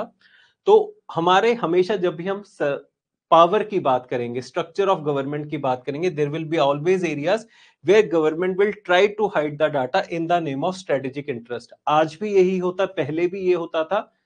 This is how power politics goes on in the history, same level पे, बस वो structure जो form है वो अलग अलग ले लेगी। पार्लियामेंटेरियन सिस्टम के अंदर इस तरह का एक्ट आ जाएगा। इस एक्ट को हम क्या कहते हैं आज के टाइम में? डिफेंस के लिए हम इस एक्ट को, पीछे ये न्यूज में था, official secrets act. Very good. The right to ask questions was also extended and all the members asking original question were given the right to ask supplementary question as well.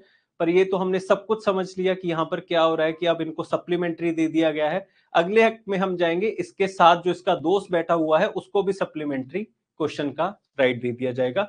So I hope that this second page is also clear to everyone. So now introduction of elections, ये भी हमने समझ लिया। 1891 concept of elections, 1909 first time indirect elections or elections concepts have been introduced. So indirect elections for non-official council members were introduced, allowing Indian participation based upon class, community class, Muslim class, उसकी बात हो रही, sorry, Muslim community and class की अगर हम बात करें, landlords, economic class को भी यहाँ पर पार्टिसिपेशन या रिजर्वेशन दी गई है। Act enabled certain recognized bodies and associations to recommend candidates, and then there is a provision for separate electorates की कुछ क्लासेस को separate electorates दिए गए हैं, जैसे Muslims in Central Legislative Council, and also Muslims were given representation beyond their population, and ये point हमने बात कर ली that they were giving these seats on the basis of strategic interest that these classes were serving. So now 1919 Act, क्या 1909 का act सबको समझ में आ गया? ये बहुत आसान टॉपिक है, अगर आज तक आपको ये बहुत मुश्किल लगते थे, बट बिलीव मी, इसको एक पूरे सीक्वेंस में स्टार्टिंग से लेके एंड तक समझने की कोशिश करिएगा। You will find these acts very easy.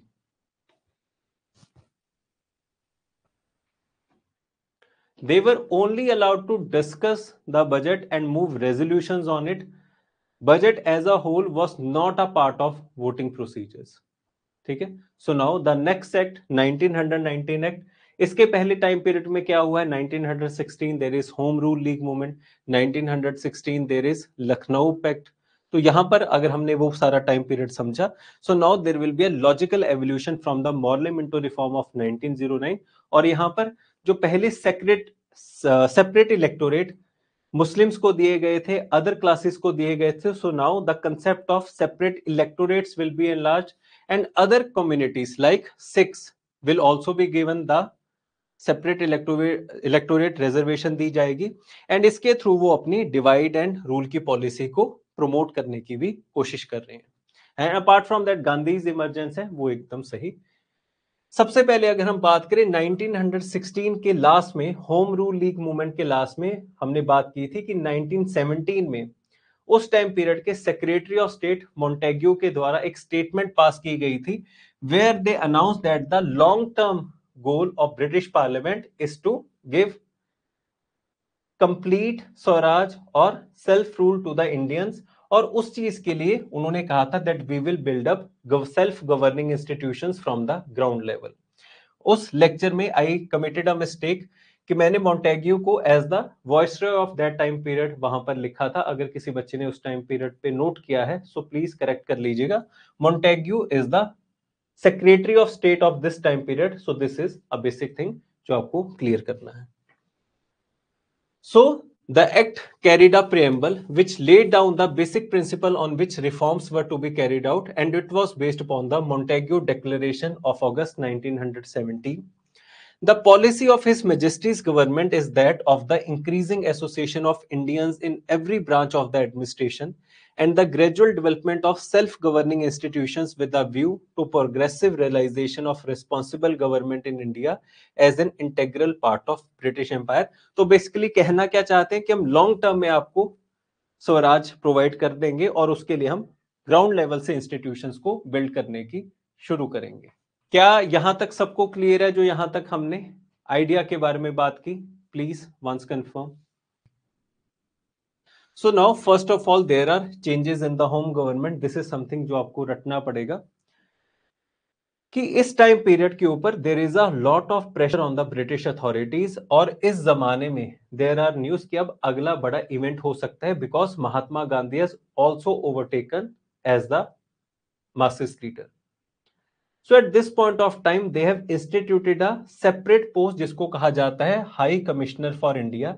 ये एक पोस्ट थी, एक इंसान था जो लंदन में बैठता था and he oversaw all the matters which were related to the trade जो इंडिया और ब्रिटेन के बीच में होता था कि ट्रेड इंपैक्ट नहीं होना चाहिए बिकॉज इनके पास देयर वर सर्टेन रूमर्स कि आगे आने वाले टाइम्स में in case India launches any mass movement तो वो उसमें ट्रेड को इंपैक्ट करेंगे। अगर Swaraj, self rule, promotion of constructive works किया जाएगा एंड राइज ऑफ इंडस्ट्रीज किया जाएगा, राइज ऑफ कॉटेज इंडस्ट्री होगा तो उससे क्या अल्टीमेटली इंपैक्ट पड़ेगा? There will be an impact on Indian goods, उसकी प्रमोशन होगी और जो फॉरेन ट्रेड हो रहा था उसका डिक्लाइन होगा।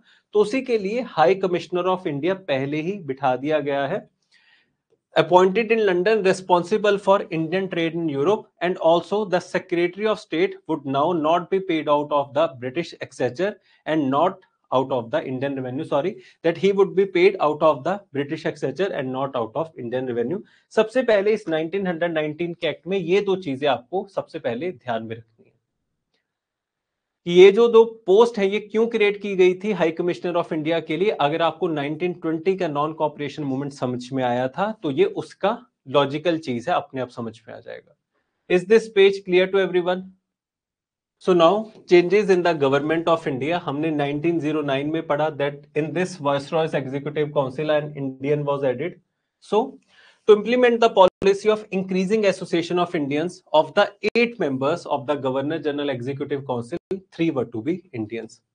उसके पहले अगर हम बात करें 5 हो चुके थे जब एक ज्यूरिस्ट ऐड किया गया था and then an Indian was added and now 2 more persons are added and उन्होंने कहा that out of the 8 members जो अब तक हैं 3 are to be Indians। तो यहां पर आपको रटने की जरूरत नहीं है।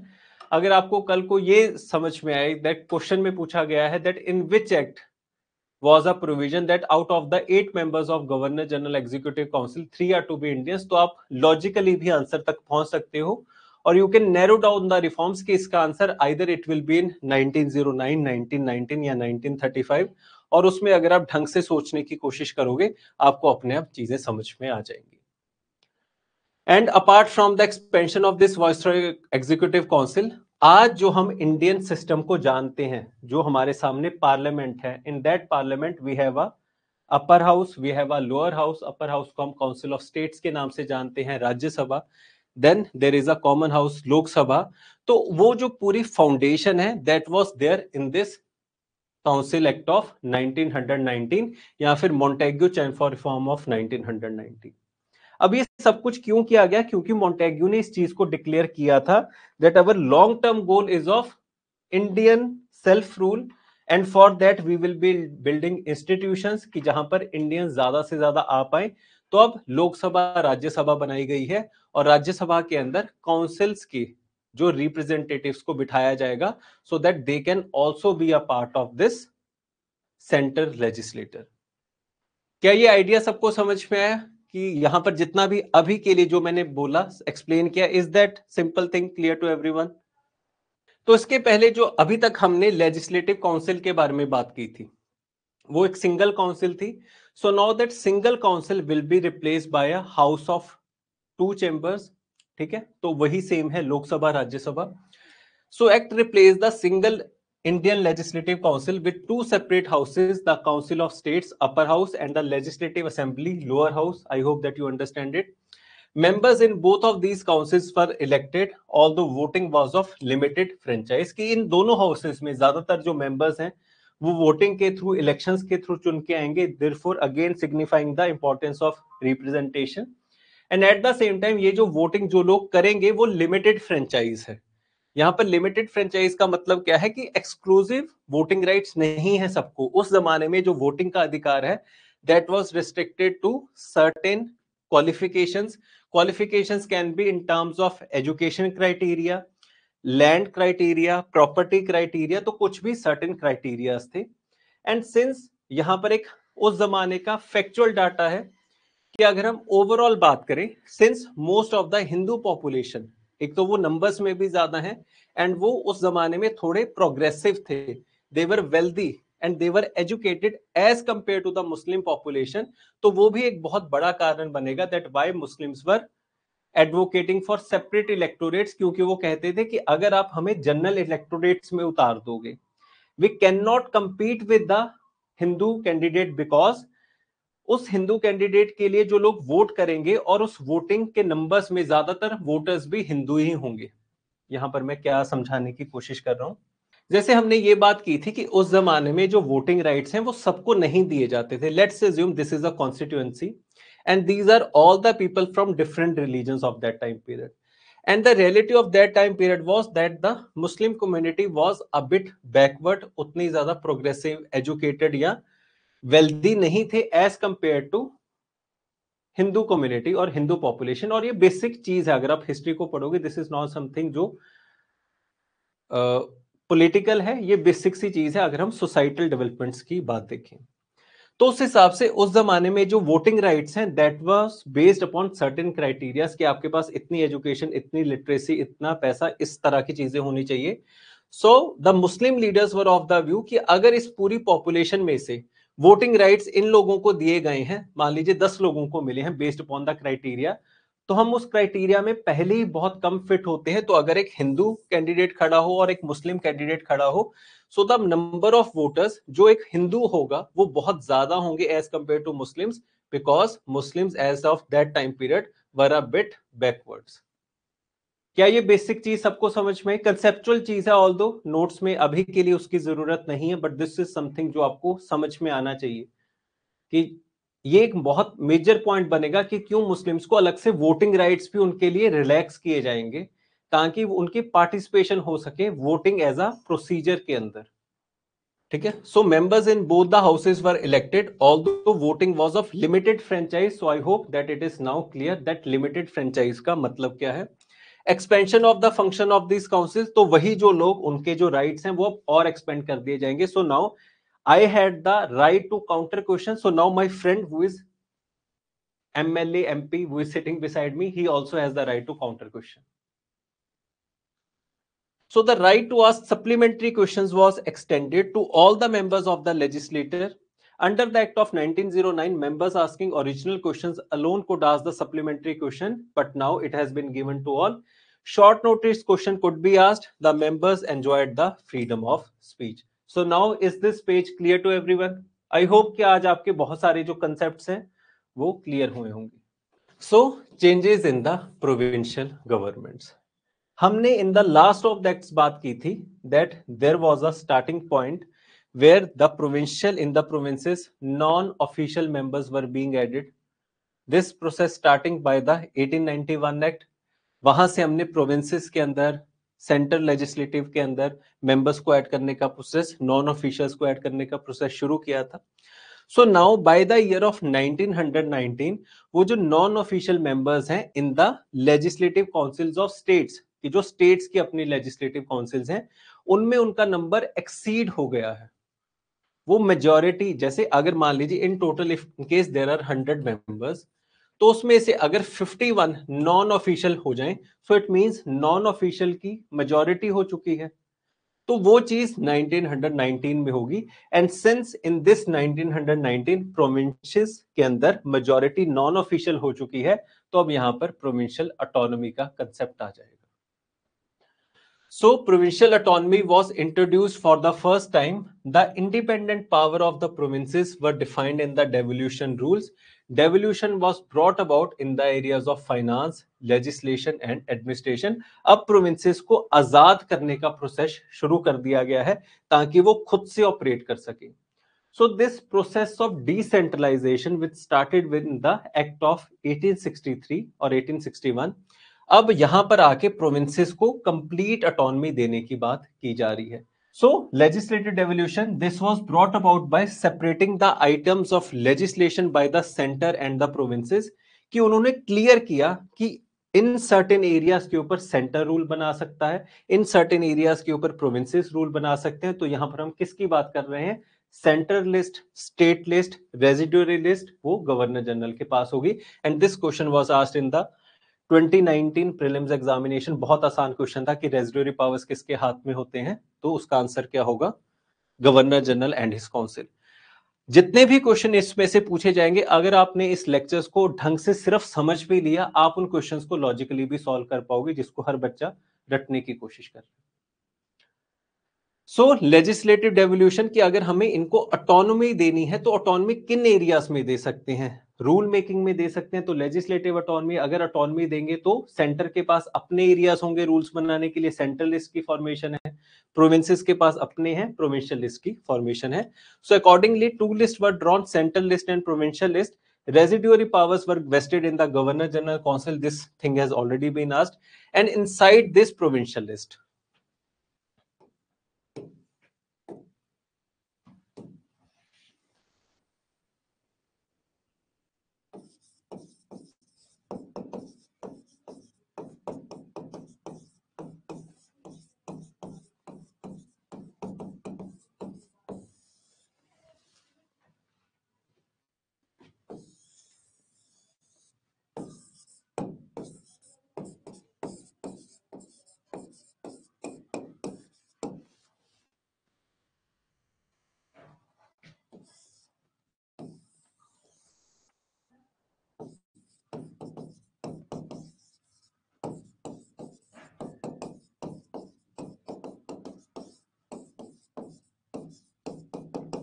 अर्लियर, अगर हम पीछे की बात करें, बैकग्राउंड की बात करें, so all the powers of the state councils were vested in the governor general and his council. अगर हम 1833 की बात करें, that was a process of centralisation. By the Act of 1861, this process of decentralization started, and these states were given their rights back. They were given their legislative powers back. But it was not clear that in which areas do they have these legislative powers. तो अब यहां पर clear किया जाएगा, proper legislative devolution होगी कि इनके अपनी सेंट्रल लिस्ट होगी जहां पर ये रूल्स बना सकते हैं। आज भी हम इसी तरह के सिस्टम को फॉलो करते हैं। And for the states there will be a provincial list, but there will be a catch in this provincial list also. We may understand this कि whole of the powers of legislation to make the rules, to make the laws were now given to the provinces, where non-official is in majority, means Indians are in this majority. So does that mean that all of the state list powers or the areas where states can make the laws, can these non-officials who are in majority, क्या वो सब चीजों के लिए rules बना देंगे? नहीं, इसमें भी एक आपको कैच देखने को मिलेगा। Again there is a sub division जहां पर बहुत सारे बच्चे कंफ्यूज होते हैं। In this provincial list there is a concept of transferred list and reserved list.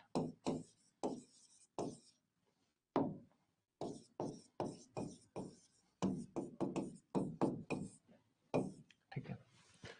So let's suppose there were 100 areas where all of the areas where they can make laws, it numbers to be 100. In that, from that 100, मान लीजिए 70 areas central list में चले गए जहां पर governor general और उसका council rule बना सकता है, एंड जो रिमेनिंग 30 एरियाज हैं where provinces can make laws, तो उसको हमने स्टेट लिस्ट में डिवाइड कर दिया।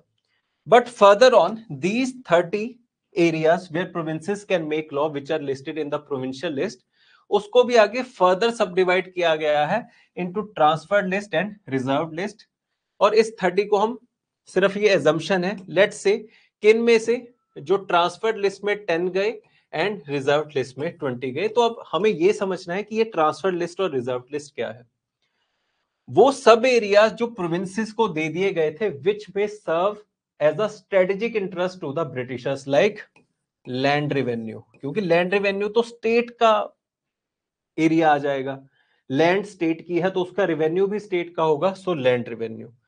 ऑल्दो इन्होंने ट्रांसफर कर दिया है फ्रॉम सेंटर टू प्रोविंसेस, पर इन्होंने प्रोविंशियल लिस्ट के अंदर भी तो कैच रखे हैं कि जितने भी इंपॉर्टेंट एरियाज है like land revenue, excise, law and order, all of these things were placed under the reserved list. और जितने भी potential building works थे, areas थे, like local self government, education, all of these things were supplied under the transferred list. तो जितने भी strategic है उसको रिजर्व कर लिया, जितने भी इंस्टीट्यूशन बिल्डिंग है जहां पर इंडियन पार्टिसिपेशन हो सकती है which may not hamper the British interest, तो उसको ट्रांसफर लिस्ट में कर दिया। क्या अब तक यहां तक सिर्फ समझ में आया कि रिजर्व लिस्ट और ट्रांसफर लिस्ट क्या है? इसको हम डायरकी कहते हैं, डबल रूल सिस्टम, कि दो लिस्ट बना दी गई ना एक को आगे सब डिवाइड करके, तो डायरकी, डबल रूल। क्या अब हर बच्चा ये समझ पाएगा अब इनके ऊपर एक्शन किस तरह से लिया जाएगा? That is something that we must understand. अब अगर हम इस ट्रांसफर्ड लिस्ट की बात करें,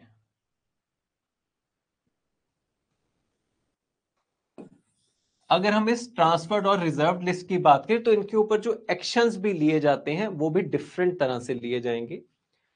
जब ट्रांसफर्ड लिस्ट के किसी भी चीज के ऊपर एक्शन लिया जाएगा, so at that point governor general along with the members जो एक्शन ले रहे हैं, these members will be selected from the council only. Governor general चुनेगा तो एक बॉडी बन जाएगी। So whenever this body of the provincial council is taking actions or taking resolutions on the areas of transferred list, so at that point of time they are accountable to the house. I hope कि आप, जब मैं ये लिख रहा हूं accountable to the house, you do understand it because आपने polity को पूरी तरह से कवर कर लिया है। पर जितने भी रिजर्व लिस्ट है उसमें जब डिसीजंस लिए जाते हैं by governor general along with his council, at that point of time they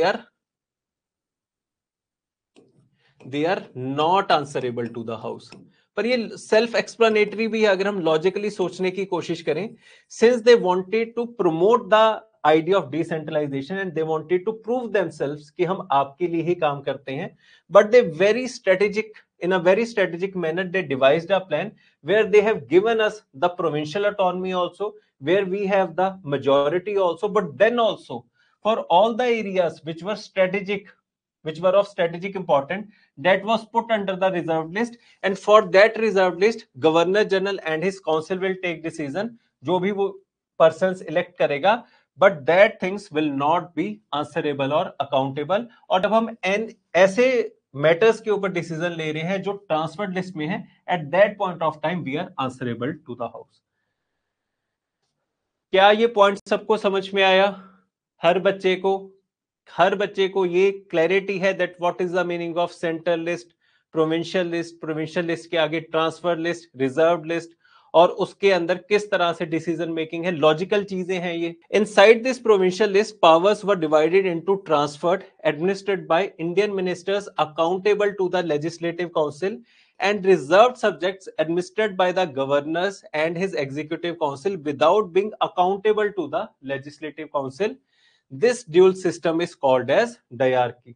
नहीं, ये सेंटर में नहीं था. This system was only in provinces. Provincial autonomy आई है. सेंटर के अंदर अभी ऑफिशियल मेजोरिटी ही है, सिर्फ प्रोविंसेस में नॉन ऑफिशियल मेजोरिटी है. Is everything clear till now? So financial devolution, legislative devolution के बारे में हमने समझ लिया. So on those lines only there is now financial devolution. So complete separation of sources of revenue between the center and the provinces. Accordingly, land revenue, excise, irrigation and stamps were made exclusive provincial items. तो logically आज भी ये provincial items हैं. Land revenue is a provincial item.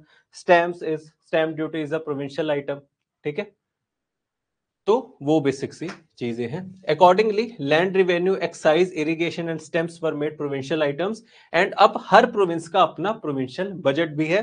Provincial budget separated from the central budget and provincial legislator was authorised to make their own budgets. पर हमें तो सिर्फ idea ध्यान में रखना है, the idea of financial devolution, like we have talked about the idea of legislative devolution.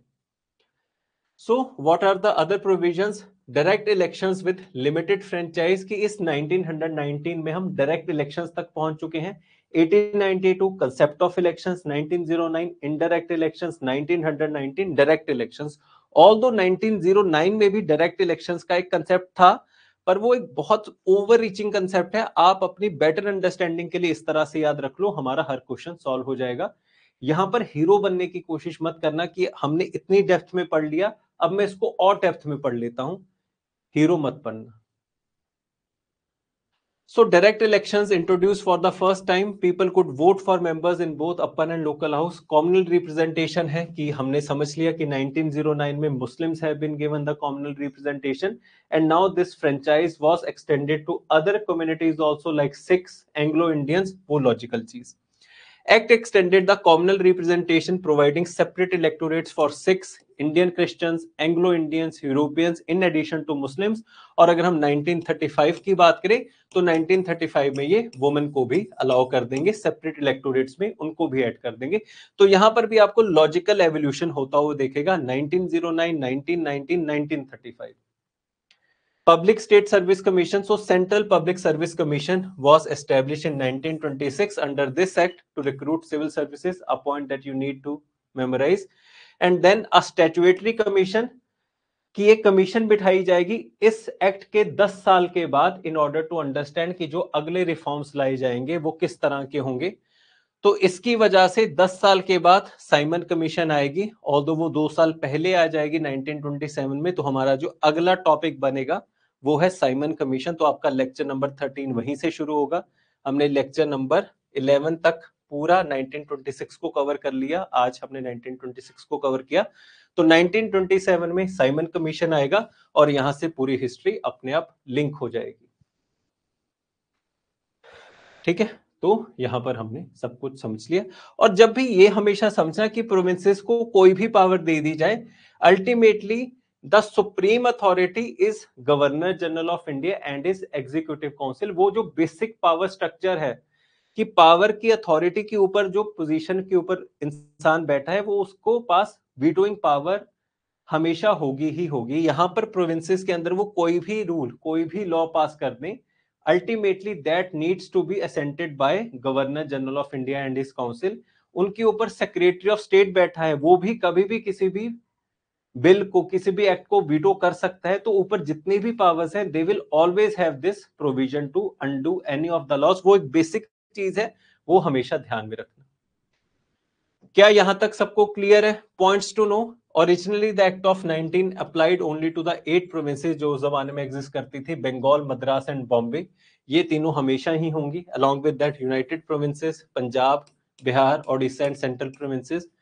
In 1923, the act was extended to Burma and later to Northern Western Frontier provinces. याद नहीं करने, नोट्स में edit इसलिए हैं ताकि एक बार पढ़ लोगे. It will be more than enough. Women could not vote. Nor contest elections, और ये 1935 में होगा, क्योंकि ब्रिटेन की अगर हम बात करें 1918 तक वहां पर भी नहीं मिला, तो इंडिया में कैसे मिलेगा 1935 में, ये पॉइंट कवर हो जाएगा। एंड लास्ट में हमने मोदीमैन रिपोर्ट के बारे में पहले ही डिस्कस कर लिया, दैट ये एक कमेटी बिठाई गई थी in order to study that whether the diarchy that we have established in the provinces, क्या वो ढंग से चल रही है। तो उसके लिए एक कमेटी है। आपको अगर कल को पूछी जाए कि मोदीमैन रिपोर्ट किस कंटेक्स्ट के बारे में है, so it talks about abolition of और द एनालिसिस ऑफ डायरार्की, और इनके द्वारा रेकमेंड किया गया था that this dual type of government और diarchy is not a good thing. ठीक है, कि यहां पर वो ढंग से काम नहीं करता, तो इसी वजह से 1935 के एक्ट में इस डायरार्की को एबॉलिश कर दिया जाएगा एंड प्रोविंसेस को कंप्लीटली इंडिपेंडेंट कर दिया जाएगा, free from the control of government of India, and they will be made a direct subordinate to British crown. उसके बारे में हम आगे चल के बात करेंगे। All of those things will be there in this Muddiman report, और यही some of the limitations of Montagu Chelmsford for reform, कि ड्यूल सिस्टम तो आपने लगा दिया, पर उस ड्यूल सिस्टम में बहुत सारे लूप होल्स हैं। जैसे अगर हम एजुकेशन की बात करें, that is over there in the transferred list, तो एजुकेशन को की पॉलिसीज को एग्जीक्यूट करने के लिए आपको पैसा चाहिए, but all of the revenue matters, all of the revenue powers are in the reserve list. तो जो चीजों के लिए ट्रांसफर्ड लिस्ट में पैसा चाहिए, वो हर चीज उन्होंने रिजर्व लिस्ट में रखी है, तो यहां पर इफेक्टिव गवर्नेंस सिस्टम नहीं बैठ पा रहा, पर that will B too much of detail, that is not relevant for this course. तो आई होप यहां तक आपको सब कुछ समझ में आया होगा, और ये जो मैंने लास्ट में अंडरस्टैंडिंग देने की कोशिश की, I hope that this thing is clear to everyone. So in the background of this act we have read that there was a civil disobedience movement, so that has pressurized the government. There were certain roundtable conferences. We have also read about the Simon Commission, उसके बाद जो सारा time period में हुआ, and in the last section we talked about communal award, that there was a some sort of communal award given by the British Prime Minister. They are basically trying to divide the Congress and divide the Hindu community on caste lines. After that there was a Poona pact between the Mahatma Gandhi and B R Ambedkar, तो वो सारा कुछ background form करेगा for this government of India act of 1935। अगर हम इसके last act की बात करें, गवर्नमेंट ऑफ इंडिया एक्ट 1919, तो उसमें diarchy was introduced into the provinces. For that a Muddiman commission was placed, and that commission reported that diarchy has failed as an institution, कि वो ढंग से काम नहीं कर पा रही, so we need to replace it. At this point हमने first, second and third RTC से ये समझा that Britishers wanted to provide complete provincial autonomy to the states, to the provinces. तो यहां पर इस पूरे एक्ट में उन्हीं सारी पास्ट डेवलपमेंट्स को इकट्ठा किया जाएगा, and this act will form as the most basic content for the formation of constitution of India. Constitution of India largely is government of India act of 1935 के हिसाब से बेस्ड है। जब आप पॉलिटी में पढ़ते हैं, आपने इसका बहुत बार रेफरेंस भी सुना होगा। So we start with the government of India act. It was based upon the white paper on Indian Constitution prepared by the British government after the third roundtable conferences. हमने वो सब कुछ पढ़ लिया, first, second, third. Falling short of complete independence, which was the goal of Indian National Congress at this point of time, 1929 Lahore session, Jawaharlal Nehru. The white paper was criticized by all the prominent political parties because we have reached to a point where we are demanding complete independence, and ये अभी dominion status की बात कर रहे हैं, that we will provide you the concept of dominion status in the long term future. हमें आज complete independence चाहिए, सो इस वजह से it will be rejected by most of the prominent national level political parties, but some of the regional parties or some of the ideological parties will accept it because their own personal interests may be served, and I hope अब तक आप ये सब कुछ अपने level के ऊपर भी समझ पाते होंगे। So this act contained four major provisions. First is the All India Federation. We talked about it after the first RTC. कि first RTC के बाद one of the outcomes was All India Federation, where there will be a federation which will have participation of princely states and participation of British Indian Territory states, ताकि एक complete federation, एक united India के लिए बनाई जा सके। Although it will never come into place, इसके provisions के बारे में आगे चल के बात करेंगे। प्रोविंशियल ऑटोनॉमी, इसके बारे में पिछले पूरे डेकेड में बात हुई थी, that provinces needs to be given complete autonomy, so यहाँ पर इस एक्ट में उसको दिया जाएगा। डायरकी एट द सेंटर, जैसे हमने पहले डायरकी एट द प्रोविंसेस के बारे में बात की थी, there was a concept of transferred subjects, there was a concept of reserved subject, so now same ways that concept will be there at the central level, बाकी सब कुछ same होगा। ट्रांसफर्ड और रिजर्व सब्जेक्ट्स के ऊपर जो लोग decision लेते हैं वही सेम लोग अभी भी सेम तरह से काम करेंगे, तो कंसेप्ट सेम है, सिर्फ उसकी जो प्लेसमेंट है पहले रीजनल लेवल के ऊपर थी, अब उसी डायरकी को सेंट्रल लेवल के ऊपर प्लेस किया गया है। With the central and provincial executive which vested special powers.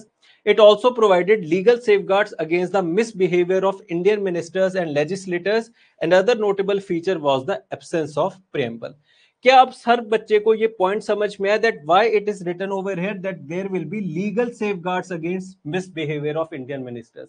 क्या अब Swarajist party no changes pro changes का वो पूरा एपिसोड समझ में आया? स्वराजिस्ट पार्टी का या स्वराजस का मेजर एम क्या था? To obstruct the legislative councils, कि हम वहां पर जाके ऑब्स्ट्रक्ट करेंगे, and since they have obstructed a lot, so now British authority has been forced to put a provision in this government of India that we will penalise you अगर आप कुछ गलत करोगे। तो अब जो स्वराज पार्टी बनेगी आफ्टर दिस सीडीएम, ये हम टॉपिक अगले लेक्चर में कवर करेंगे, same pattern of history repeat होगा, again there will be a divide inside Congress that we need to be a participant in the council elections. So during this time, the objective of the neo-Swarajist party will not be to obstruct the councils, but rather to cooperate with it, because एक special provision यहाँ पर लिखा हुआ है। I hope आपको अपने आप ये सब कुछ समझ में आएगा। So proposal for an all India federation which never materialized. Why it never materialized? Because for the formation of this all India federation there were two provisions which should be met. अब वो provisions कौन कौन से हैं? States entitled at least half of the seats allotted to the states in the proposed council of states should agree to join the federation, and the aggregate population of the states in the above category should be at least 50% of the total population of the Indian states. तो basically ये इस तरह से समझाने की कोशिश कर रहे हैं दैट मान लीजिए पूरे इंडिया में there are 100 seats. Imaginary numbers हैं, just for explanation, and all of these seats are based upon certain ideas of population. ठीक है, ठीक है, so this is the division. अब मान लीजिए इस पूरे 100 को इस x y z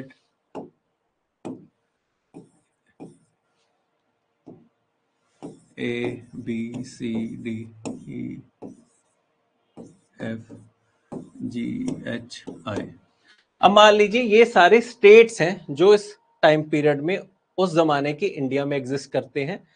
this all these numbers, मान लीजिए ये जो ब्लैक नंबर्स हैं, these represent the princely states and the red ones represent the British Indian states. सिर्फ समझाने के लिए ये इनके नेम्स हैं A B C D E F G H, red and black, black represent princely and red representing the British Indian states. अब ये कहते हैं that in case for this all India federation to be materialised, इनमें से जितने भी states participate करेंगे,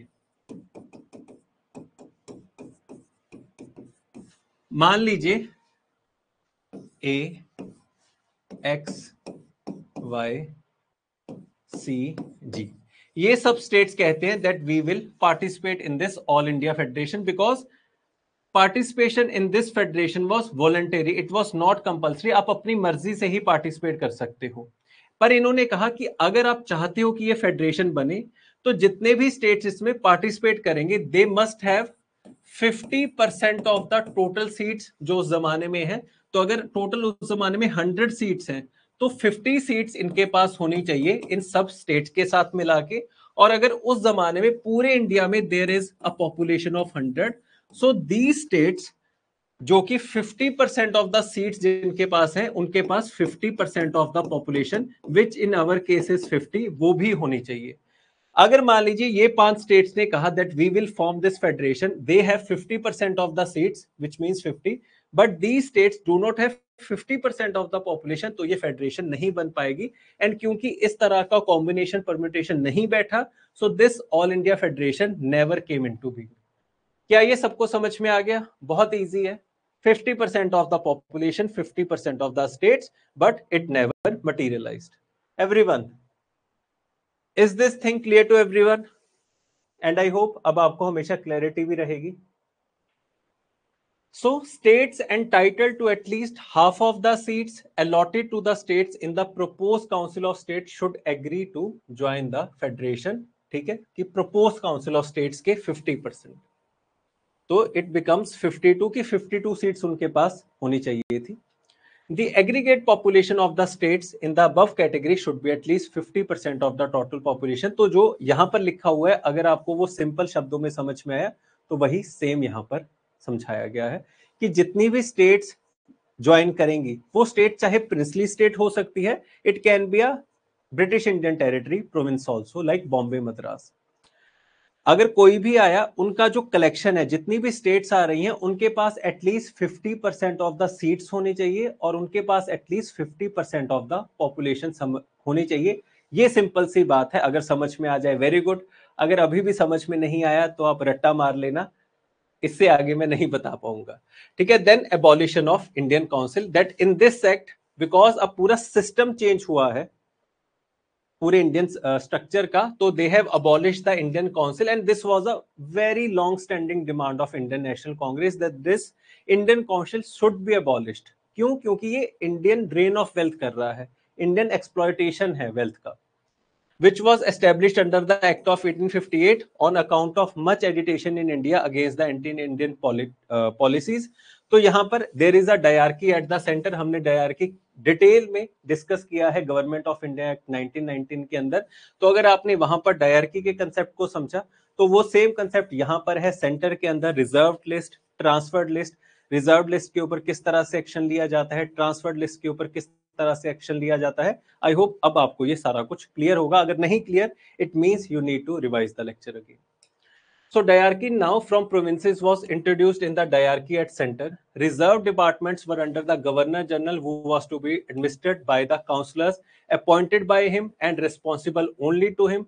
Transferred subjects which were to be administered by the Governor General on the advice of popular ministers answerable to legislator. And at the same time, one of the important changes, यहाँ पर bicameral central legislator बनाया गया, Governor General and 2 houses. The Council of States, तभी तो all India federation की बात की गई थी, council of states and the federal assembly. Both houses had representation from British India as well as princely states, with princely states weightage being disproportionate as the states were expected to act as check upon the nationalists.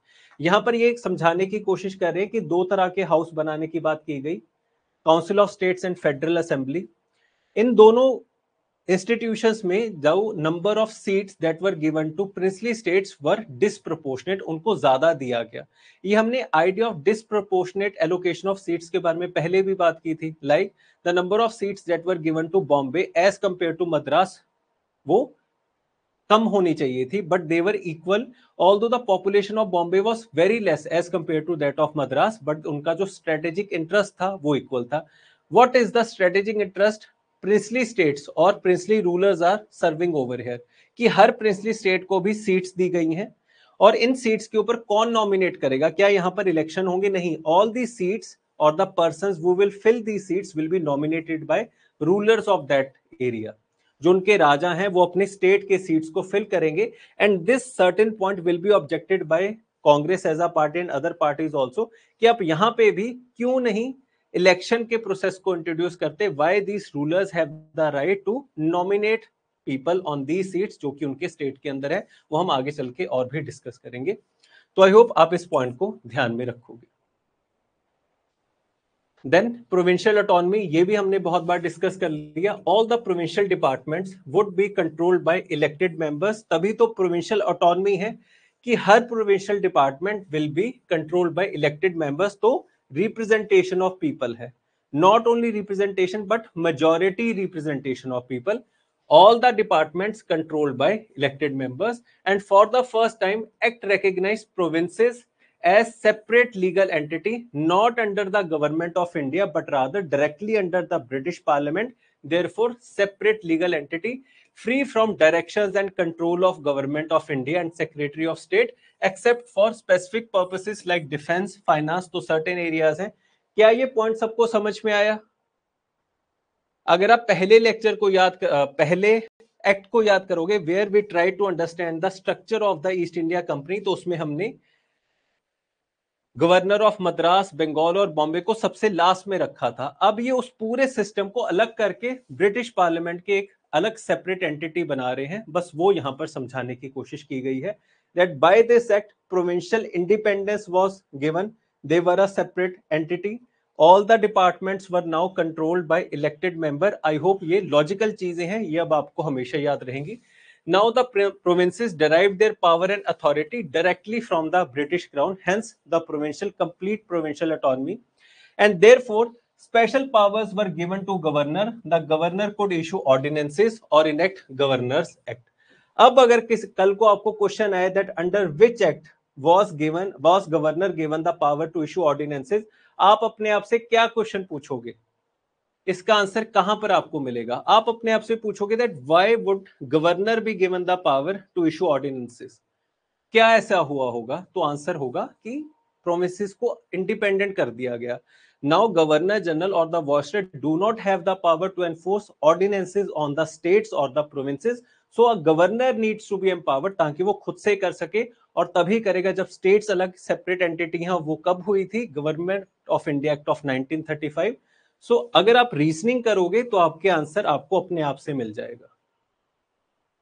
अब concept समझ में आया कि हम अपने आप को question करेंगे जब हम इस तरह के क्वेश्चंस को देखेंगे जो फैक्चुअल भी हो सकते हैं, because most of the time answer आपको पता होगा कि इस तरह से आंसर पे डिराइव हो सकते हैं। तो 1861 ordinance making power given to governor general of India. Now 1935 act ordinance making power given to governor. Abolition of diarchy in the provinces, क्योंकि यहां पर प्रोविंसेस के अंदर तो स्ट्रक्चर ही चेंज कर दिया गया है। So now there is abolition of diarchy. This was also recommended by Muddiman commission. The distinction between reserved and transfer subjects was abolished and full responsible government, which means most of the people are elected over here, full responsible government was established subject to certain safeguards like in the cases of defense, commerce, उस तरह से। bicameral legislature was introduced in 6 provinces, जैसे central level के ऊपर Lok Sabha, Rajya Sabha, on the state level we have a legislative assembly, legislative council. So bicameral legislator by the act of 1935 was introduced in 6 provinces, because अब स्टेट्स खुद से एक independent entity है। सो बंगाल, मद्रास, बॉम्बे तो हमेशा होंगे ही होंगे, ठीक है। यूनाइटेड प्रोविंसेस, बिहार, असम, तो ये 6 एक ही लाइन में कवर हो जाएंगे। Other important facts: creation of new provinces. Burma will be separated from India as a colony and it will be administered as a separate colony। 1937 में उसको अलग कर दिया जाएगा।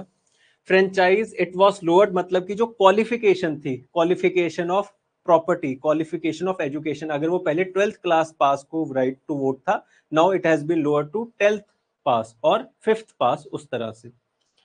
Thou still remain tried to property qualification, कि property की qualification भी है कि आपके पास इतनी प्रॉपर्टी होनी चाहिए। Extension of separate electorate, 1909 Muslims, 1919 Sikhs and other minorities, 1935 women have been given the right to vote, along with that they have been given reservation also, now it also included women।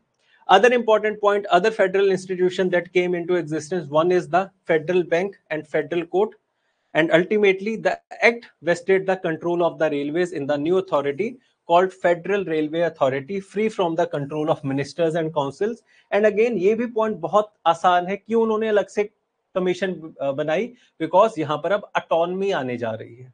In the time, with the time हमने समझा कि Indians की जो administration है वो increase हो रही है, पार्टिसिपेशन, इंडियंस की जो पावर है, डोमिनेशन है, वो इंक्रीज हुई है।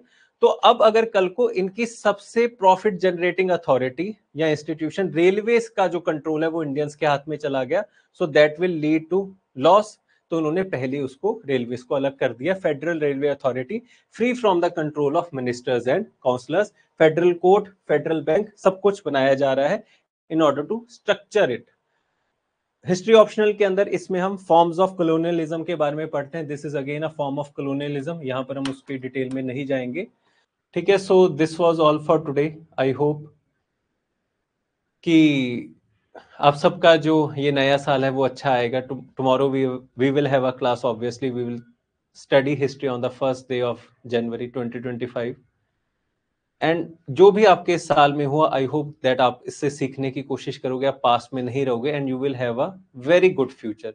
आपका प्रीलिम्स अभी आएगा, the prelims is down the line 5 months, तो डू गिव इट ऑल। यहाँ पर वो जो लेजी अप्रोच है कि और अब खड़े हो जाएंगे, दोबारा से सीरियस हो जाएंगे, now is the time to be serious.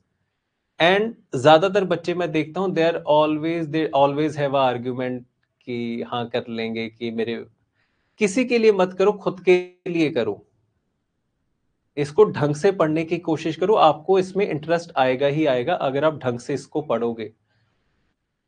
कल को कुछ बन जाओगे तो आपका फ्यूचर बहुत सिक्योर होगा। आप अगर इसको ढंग से पढ़ लोगे, अगर आप ना भी बनो, you will have a very right perspective in your mind कि दुनिया को देखना कैसे है। अपने विजन को अगर बड़ा कर लोगे तो चीजें अपने आप बहुत आसानी से हो जाएंगी। एंड आई होप कि आप इस तरह से चीजों को समझोगे। जो रियल मैजिक है वो किसी भी चीज से नहीं होगा, वो आपसे होगा जब आप बहुत बुनियादी बेसिक चीजों को सही करने की कोशिश करने लग जाओगे। वही है, do make it as a new year resolution कि नए साल में अगर आप कुछ भी ना करो, सिर्फ पानी ढंग से पी लो, खाना आराम से खा लो, जो आपकी बहुत बेसिक ह्यूमन एक्टिविटीज हैं, उससे ही आपका जो ये डिस्ट्रैक्शंस हैं, आपके जो ये डेविएशंस हैं, जो आप बहुत ज्यादा फोकस नहीं कर पाते, उससे बहुत मेजर लेवल के ऊपर इंप्रूव हो जाएंगे। आप ये बेसिक चीज अगर करके देखोगे, so that there will be a change. Apart from that, motivation, inspiration, these are very good things, but they do not work in the long run. आपको अपने अंदर से अपने आप को पहचानना पड़ेगा, and then you will have to build your own future. I wish and I hope and I do bless you with all the things जो आप करना चाहते हो, पर do make it a point कि अगले दिन से, कल से आप एक अच्छे इंसान बनने की कोशिश करो। अगर आप वो समझ गए तो आपको पूरा जिंदगी अपने आप समझ में आ जाएगी। ये हिस्ट्री सिर्फ इसीलिए पढ़ाई जाती है कि आप ये समझ सको कि टाइम कैसे मूव होता है और उस टाइम में किस तरह के कैरेक्टर्स है, कैरेक्टर्स क्यों लड़ते हैं, बिकॉज ऑफ कॉन्ट्रास्टिंग आइडियोलॉजीज। और इसके थ्रू आप सीखते हो that how to be a good person, कि किन चीजों के लिए नहीं लड़ना, उनसे क्या हो सकता है, हिस्ट्री कैसे रिपीट होती है। अगर आप इन सारे सब्जेक्ट्स को समझ पाओ, आपको ये समझ में आएगा कि जो भी इंसान यूपीएससी में ढंग से काम करता है वो हमेशा आगे जाएगा जीवन में।